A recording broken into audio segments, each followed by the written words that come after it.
Bismillah, alhamdulillah, alladzi arsala rasulahu bil huda wa dinil haq liyudhhirahu 'ala ad-dini kullih wa kafa billahi shahida. Asyhadu an la ilaha illallah ar-rahmanur rahim wa asyhadu anna Muhammadan abduhu wa rasuluhu khatamul anbiya'i wal mursalin, amma ba'd.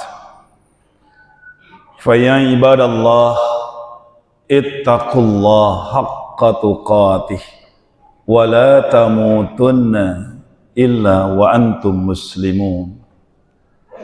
Faqad qala Allah ta'ala fil Qur'anil Karim, a'udzu billahi minasy syaithanir rajim. Inna 'iddatash shuhur 'indallah 12 syahra fi kitabillah yauma khalaqas samawati wal ard minha arba'atul hurum. Al-ayah. Wa qala Rasulullah sallallahu alaihi wasallam, man wajada fihi sa'atun falam yudahhi fala yaqrabanna musallana, rawahu Baihaqi. Ma'asyiral mu'minin, ikhwatu iman rahimakumullah. Pertama dan utama, kita panjatkan puji dan syukur kehadirat Allah Subhanahu wa ta'ala. Alhamdulillah, dengan takdir dan inayah Allah pada kesempatan siang hari ini kita dapat melaksanakan sebagian titah Allah, yaitu ibadah Jum'ah berjamaah. Dalam waktu yang sangat singkat ini, mari kita sama-sama merenungkan ayat Al-Quran dan hadis Rasulullah yang sahih untuk menjadikan pedoman tuntunan untuk kita selalu mengabdi dan beribadah kepada Allah yang benar. Salawat dan salam kita haturkan kepada Nabi kita Nabi Muhammad sallallahu alaihi wasallam, kepada para sahabat, tabi'in, tabi'ut tabi'in, dan insyaallah kita yang selalu i'tibar kepada ajaran Rasulullah mendapatkan syafaat kelak di hari kiamat. Ikhwati iman rahimakumullah. Sekarang kita berada di bulan Dzulqa'dah. Orang menyebutnya juga Dzulqa'dah. Jadi kalau Dzulqa'dah artinya qa'ada, artinya duduk. Qi'dah duduk yang lama. Kalau Dzulqa'dah duduk berdiri, duduk berdiri. Jadi duduknya sebentar. Orang-orang Arab menunggu saudaranya yang mau melaksanakan ibadah haji di Mekah. Mereka tidak kemana-mana, mereka menjajakan makanannya dan barang-barang untuk dijual orang yang ibadah haji, dan rumah mereka dikontrakan. Itu namanya Dzulqa'dah di dalam tafsir Al-Maraghi. Nah, ikhwat iman sekalian, sekarang kita berada di bulan Dzulqa'dah. Dzulqa'dah itu adalah, sahabat mengatakan dari Rasulullah, bulan akramu syahran ba'da Ramadan. Bulan Dzulqa'dah adalah bulan yang dimuliakan oleh Allah setelah bulan suci Ramadan. Kenapa bulan Dzulqa'dah dimuliakan? Karena bulan Dzulqa'dah termasuk bulan-bulan yang dimuliakan oleh Allah dalam Al-Quran dan bulan-bulan haji. Pertama, dalam surah At-Taubah Allah berfirman, a'udzubillahi minasyaitonir rajim, inna iddatash syuhur 'indallah 12 syahra fi kitabillah. Sesungguhnya bulan-bulan yang Allah buat di dalam kehidupan manusia ada 12 bulan. Dari Muharram, Safar, Rabiul Awwal, Rabiul Tsani, Jumadil Awwal, Jumadil Tsani, Rajab, Sya'ban, Ramadan, Syawal, Dzulqa'dah, itu ada 12 bulan sampai dengan bulan Dzulhijjah. Kata Allah dalam Al-Quran, minha arba'atul hurum. Di antara 12 bulan itu Allah memuliakan 4 bulan, yaitu bulan Muharram, bulan Dzulqa'dah, Dzulhijjah, dan bulan Rajab. Itu di dalam tafsir dan di dalam hadis Nabi menyebutkan yang dimaksud 4 bulan yang dimuliakan adalah Muharram, Dzulqa'dah, Dzulhijjah, dan bulan Rajab. Dan Dzulqa'dah termasuk bulan yang dimuliakan oleh Allah. Satu. Yang kedua, bulan Dzulqa'dah juga bulan haji. Al-hajju asyhurum ma'lumat. Ibadah haji itu Allah sudah tentukan bulan-bulannya. Maka para ulama menyampaikan bulan haji itu dimulai dari bulan Syawal, Dzulqa'dah, dan Dzulhijjah sampai dengan tanggal 13 Dzulhijjah. Kalau bulan Syawal tidak termasuk 4 bulan yang dimuliakan. Kalau Dzulqa'dah 4 bulan yang dimuliakan masuk, kemudian bulan haji pun masuk, dan itu full 1 bulan, termasuk bulan Al-Hajj, Asyhurum Ma'lumat, bulan haji yang sudah Allah sampaikan. Maka amanat Allah dalam Al-Quran surah At-Taubah, jika kita berada di bulan yang 4 diharamkan, dimuliakan oleh Allah, Allah mengamanatkan 1 kalimat dalam Al-Quran. Apa amanatnya? Fala tadlimu fihinna anfusakum. Janganlah kalian berbuat zalim di bulan-bulan yang diharamkan oleh Allah. Dzulqa'dah, Dzulhijjah, Muharram, Rajab, Syawal, Dzulqa'dah, Dzulhijjah, Dzulqa'dah termasuk dua-duanya. Apa amanat Allah? Fala tadlimu fihinna anfusakum. Surah Taubah. Jangan kalian berbuat zalim di bulan-bulan itu. Ibnu Abbas juga di dalam tafsir Al-Maraghi, apa makna dari fala tadlimu fihinna anfusakum? Jangan berbuat zalim, menganiaya dirimu sendiri. Berbuat dosa dan kemaksiatan di bulan yang dimuliakan oleh Allah termasuk Dzulqa'dah, Allah akan lipat gandakan dosanya. Jika kita berbuat kebaikan amal soleh di bulan yang dimuliakan oleh Allah termasuk Dzulqa'dah, Allah juga akan melipat gandakan pahalanya.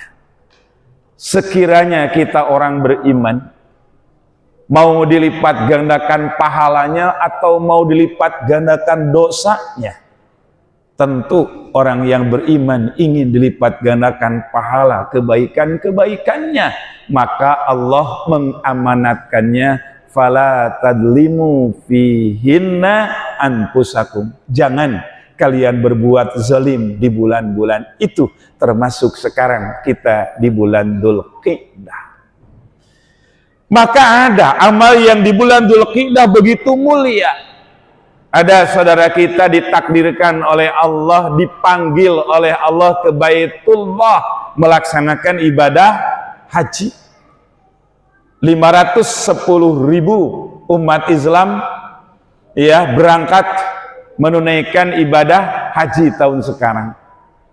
Dan mudah-mudahan apa chaos yang terjadi pemberangkatan karena visanya belum keluar, mudah-mudahan bisa diantisipasi, walaupun kloter-kloternya terbagi-bagi.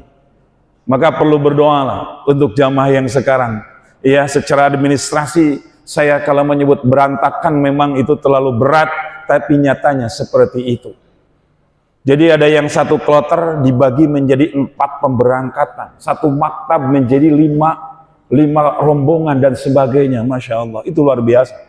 Kreditnya bukan main, karena memang pemberangkatan visanya agak terlambat, tidak sekaligus.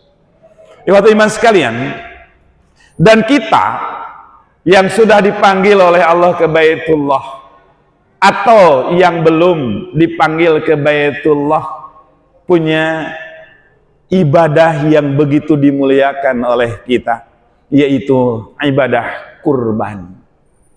Ya, kurban itu kurban itu diambil dari kalimat qoroba yuqarribu kurbanan. Qarib artinya mendekat. Kurban mendekatkan diri kepada Allah. Isim masdar dari kalimat qoroba ada dua. Ada qoroba yuqarribu kurbanan. Ada yang qoroba yuqarribu taqarruban.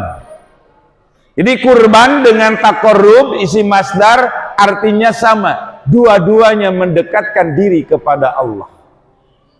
Kalau orang yang taqarrub mendekatkan diri kepada Allah dengan berzikir, berdoa dan istighfar, namanya taqarrub. Mendekatkan diri kepada Allah dengan berdoa, berzikir, sholat dan sebagainya. Bapak bangun jam 3 malam berzikir, berdoa kepada Allah, sedang apa? Sedang taqarrub, mendekatkan diri kepada Allah. Tapi kalau kurban mendekatkan diri kepada Allah dengan materi, dengan benda, dengan uang, dengan tenaga, dengan pikiran, dengan waktu dan kesempatan untuk kita melakukan kurban. Kurban yang dimaksud adalah kurban yang kita membeli seekor hewan atau patungan sapi, kita berkurban. Orang yang punya uang berkurban dengan hartanya, orang yang punya uang memberi seekor kambing atau patungan sapi. Yang belum punya uang, yang uangnya ternyata kepakai kebutuhan yang lain, masih punya tenaga, masih punya waktu dan kesempatan datang ke masjid, bantu-bantu, nyincang, ngiloan dan sebagainya, itu juga bagian daripada berkurban. Mendekatkan diri kepada Allah dengan harta, dengan tenaga, dengan pikiran, waktu dan kesempatan. Maka sungguh luar biasa jika seseorang besok berkurban, hartanya keluar, tenaganya keluar, waktunya keluar, kesempatan membagikan juga beliau. Subhanallah, surga sudah diborong oleh orang tersebut. Waktu iman sekalian, bagaimana syariat kurban di dalam Al-Quran? Allah Subhanahu wa ta'ala berfirman, a'udzubillahi minasyaitonirrajim. Surah Al-Hajj ayat 36. Wal budna ja'alnaha lakum min sya'airillah. Dan hewan-hewan kurban itu, yang dimaksud hewan kurban yaitu yang boleh dipotong. Nabi menyampaikan 5 hewan yang boleh dipotong untuk berkurban. Al-jamalu unta, al-baqaru sapi, al-jamusu kerbau, al-hisanu kuda, al-ghanamu kambing. Al-ghanam, asyatun, al-ibas, al-kibas.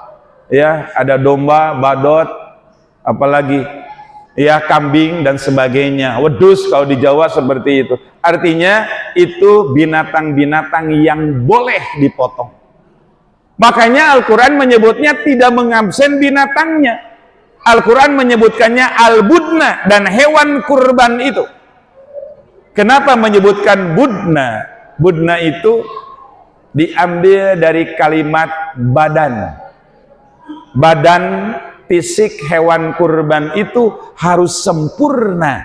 Karena kata Nabi, 7 binatang tidak boleh dikurbankan kalau ada celah di dalam fisik binatang itu. Yang sakit, yang kurus, yang buta sebelah alias pice. Kalau buta dua-duanya apalagi. Yang pincang, yang buntutnya dipotong, yang tanduknya patah, yang kupingnya robek. Itu tidak boleh binatang itu dikurbankan untuk Allah. Maka sesempurna mungkin ketika kita mencari binatang sapi, binatang kambing untuk dikurbankan. Wah, ini sapi bagus sekali, gemuk, ya. Tetapi kenapa patah tanduknya, robek kupingnya karena dia terjatuh? Jangan dikurbankan untuk Allah. Kalau dipotong hewan biasa itu boleh sebagai potongan daging biasa. Tapi untuk kurban buat Allah tidak boleh ada yang cacat sekalipun binatang itu gemuk. Ini aturan agama dan Allah berfirman dalam Al-Quran.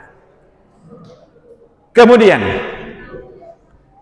wal budna ja'ana halakum min sya'airillah lakum piha khair.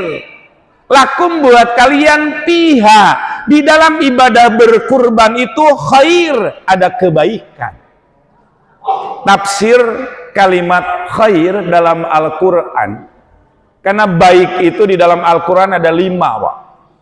Khair artinya baik, hasan artinya baik, ma'ruf artinya baik, thayyib artinya baik, albirru artinya baik, kulu wasrobu halalan thayyiban, baik.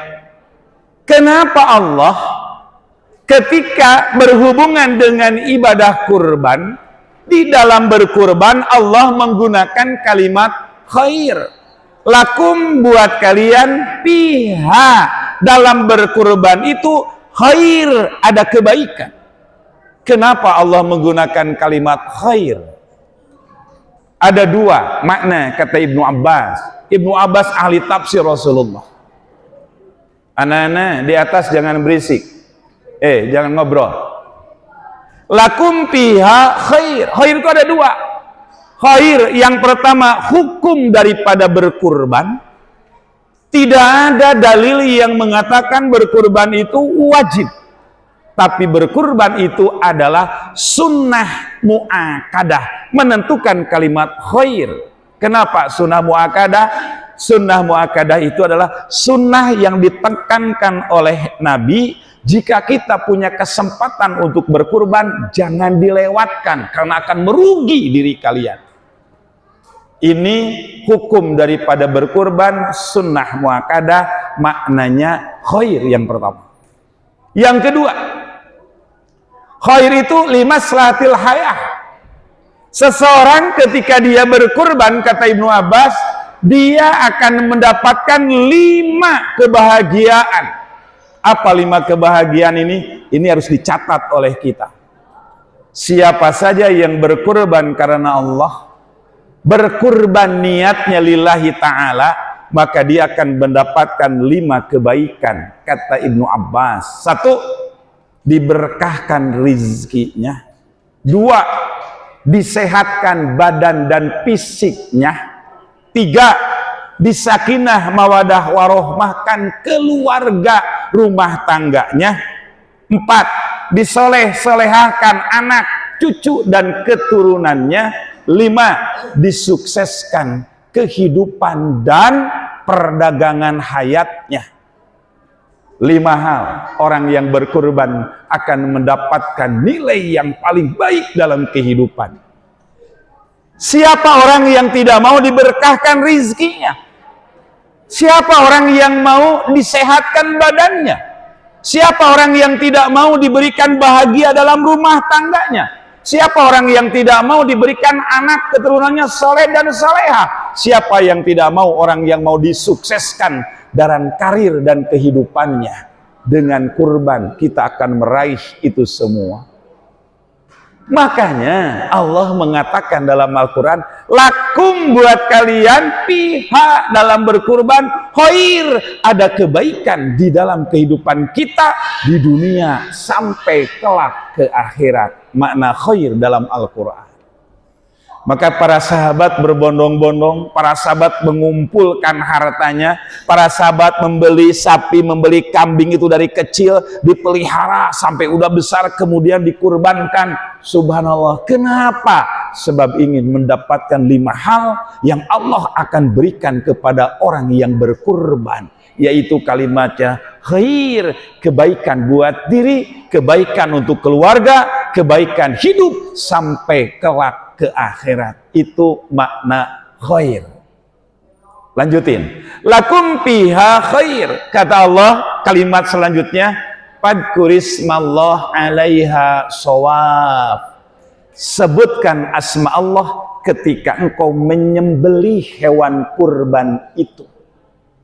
Wajib siapa saja orang yang memotong hewan kurban atau hewan dipotong untuk dikonsumsi bagi muslim wajib membaca bismillah. Tapi ketika Idul Adha Nabi memberikan contoh dan menambahkan bismillahi Allahu Akbar. Siapa yang membaca doanya? Yang memotong. Yang pegang tambang jangan baca doa. Yang pegang buntutnya, yang pegang kepalanya jangan baca doa. Yang membaca doa adalah yang memotong. Etika memotong sungguh luar biasa dalam Islam. Diatur tata caranya, enggak sembarangan.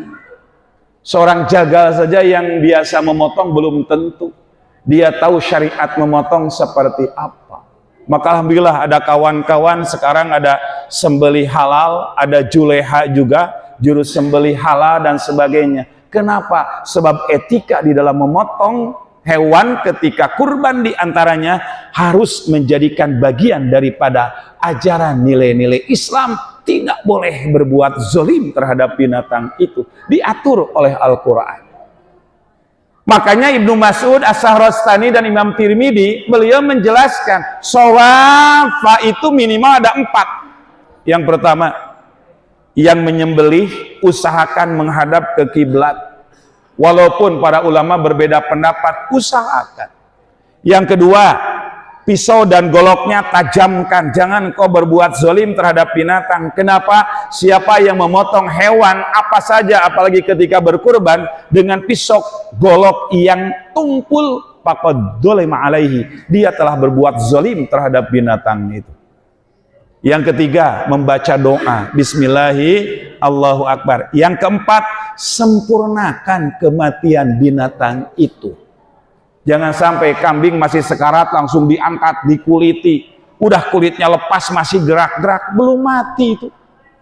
Sapi masih nendang-nendang, udah dipotong kepalanya, padahal dia belum mati. Jangan-jangan itu kambing mati akhir hayatnya bukan karena dipotong, karena dikuliti. Kata Nabi, jikalau ada binatang yang mati karena dipotong tapi akhir kematiannya bukan karena dipotong, faqad mayitan, maka binatang itu sudah jadi bangke dan hukumnya haram untuk dimakan. Sampai seperti itu Islam mengajarkan kepada kita. Fadkurismallah 'alaiha shawafa. Lanjut.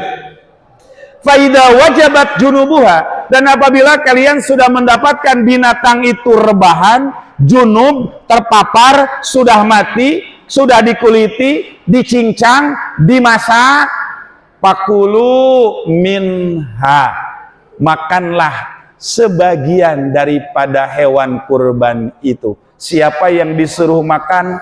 Pengurban. Saya sekali lagi, karena di beberapa tempat saya suka diprotes. Kenapa diprotesnya, Ustaz? Emang ada pengurban boleh makan dari daging hewan kurbannya? Emang kenapa, Pak?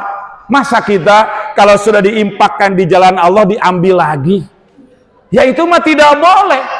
Tapi ketika berkurban Allah mengatakan pakulu minha, makanlah sebagian dari daging hewan kurban itu. Itu kan jelas pengurban boleh memakan sebagian daripada daging hewan kurbannya.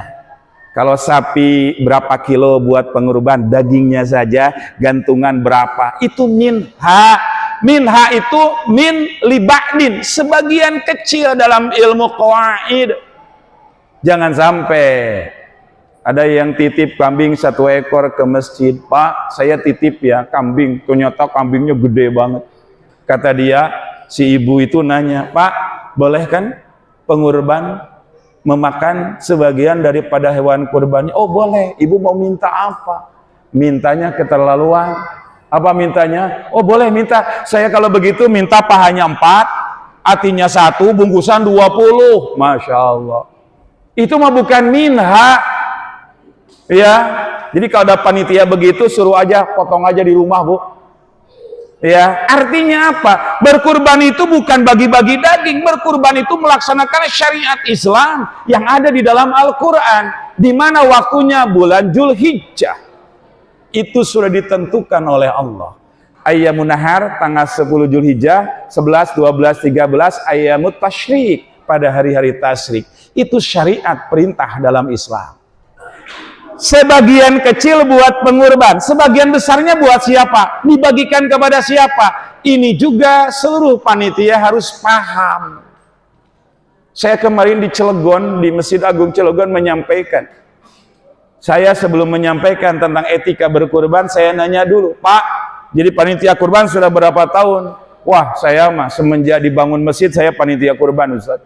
Ada yang 10 tahun, ada yang 5 tahun, 20 tahun. Saya nanya, Pak, kalau begitu saya mau nanya, mustahik kurban siapa?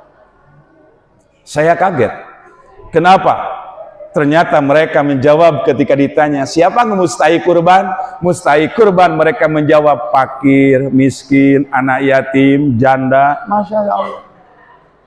Ikhwati iman sekalian, ketika kita ibadah pakai ilmu, ketika kita mau ibadah ada rujukannya Al-Quran dan Sunnah. Ada nggak mustahik kurban fakir miskin, anak yatim, janda? Nggak ada. Kalau fakir miskin, amilin, gorimin itu mah mustahik zakat. Innamas shadaqatun lil fuqara'i wal masakin wa nasabil wasailin wa firiqab wa iqam dan sebagainya. Ada 5 asnaf, itu mustahik zakat. Mustahik kurban bukan fakir, bukan miskin, bukan janda, bukan yatim. Siapakah mustahik kurban? Allah mengatakan, wa'atimul qani wal mu'tar. Mustahik kurban ada 2, yaitu qani dan mu'tar. Enggak menyebutkan fakir miskin. Siapakah qani dan mu'tar? Qani dan mu'tar dua-duanya doyan daging, dua-duanya senang daging, dua-duanya hobi daging. Tapi kalau qani mau sih mau daging, mau minta malu, menjaga daripada meminta-minta, namanya qani. Tapi ditawarin mau, tapi tidak berani minta, itu namanya qani. Sedangkan mu'tar berani minta. Sapi baru dituntun udah bilang pagi-pagi, Pak, nanti saya minta daging kurbannya ya. Ya, tunggu. Berapa kali dia nanya sampai asar. Itu namanya qani. Jadi qani dan mu'tar mustahik kurban, bukan fakir miskin. Maaf, bukan fakir miskin amilin, bukan itu. Orang kafir boleh nggak mendapatkan daging kurban? Boleh. Orang kaya tapi nggak berkurban, boleh nggak Pak? Boleh. Asal qani mu'tar. Subhanallah. Ini aturan Allah dalam Al-Quran. Maka kalau qani tugasnya RT, panitia, karena dibagikan, dia gak minta, tapi dikasih.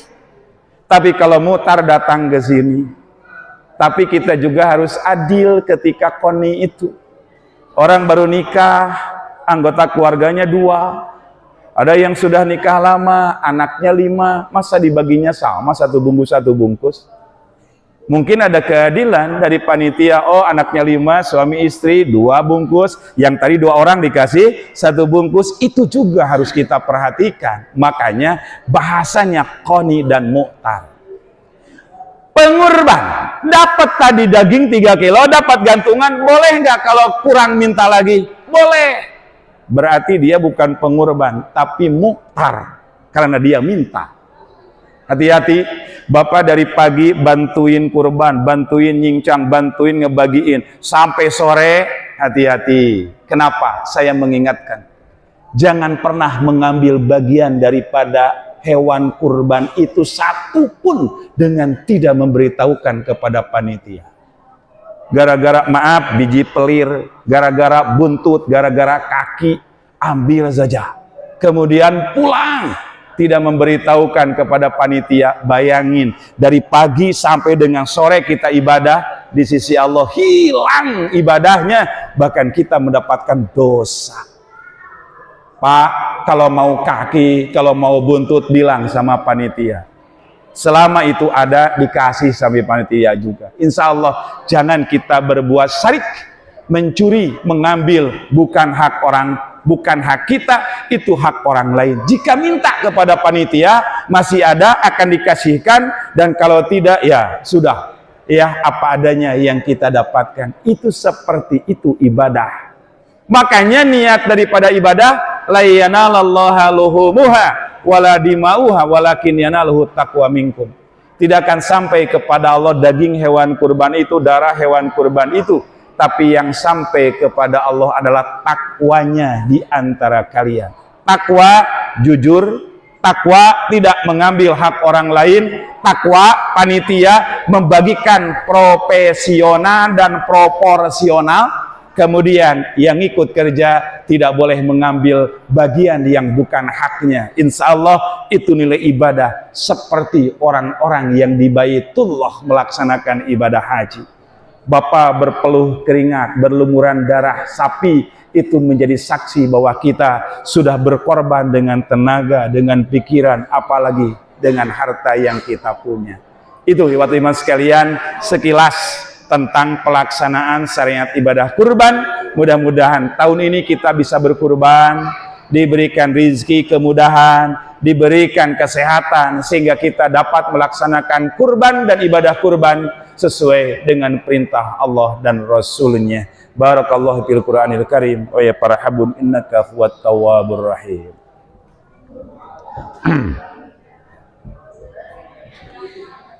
Alhamdulillahilladzi amarna bittaqwa wa nahani ittiba'il hawa.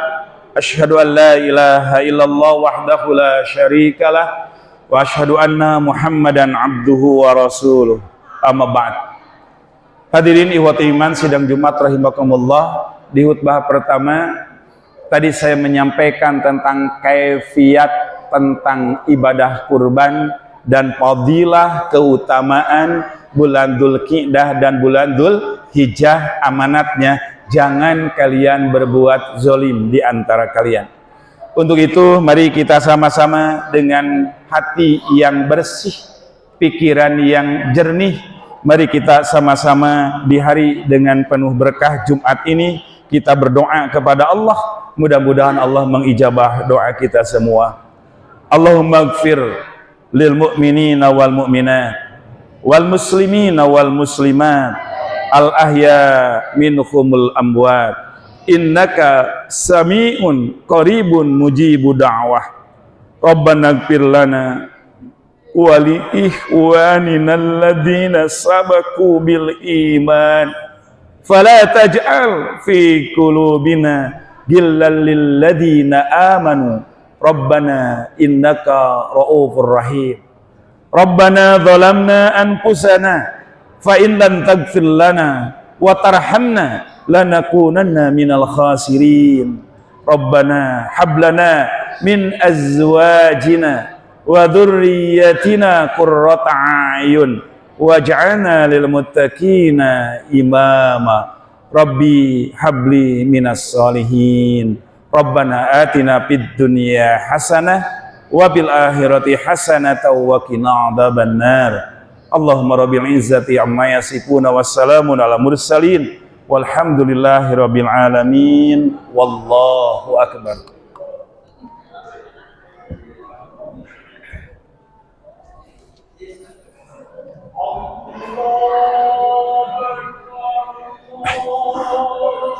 Ayo, enggak.